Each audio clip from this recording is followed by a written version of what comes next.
Horrekin, Nafarroan hizkuntza politika publikoen irismena handitzea espero da, euskara sustatzeko eragileen jarduteko lurralde eremua zabalduz eta horrela herritarren hizkuntza eskubideak hobetuz.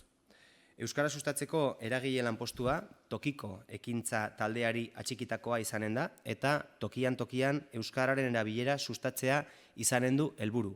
Bai tokiko ekintza taldean berean, erakundeak egiten duen hizkuntza kudeaketetan, bai horren eraginpeko lurralde esparruan, tokiko entitateekin eta gizarte eragileekin elkarlanean.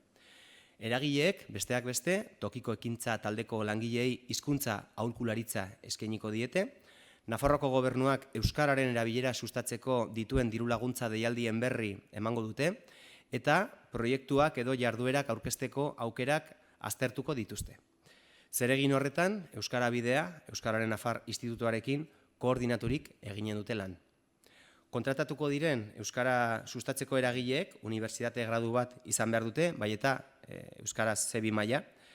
Euskara sustatzeko eragile lanpostuan jarduteko teknikariak behin kontratatuz gero, Euskara Bideak haren funtzioetan trebatzeko prestakuntza berariazkoa emanen die.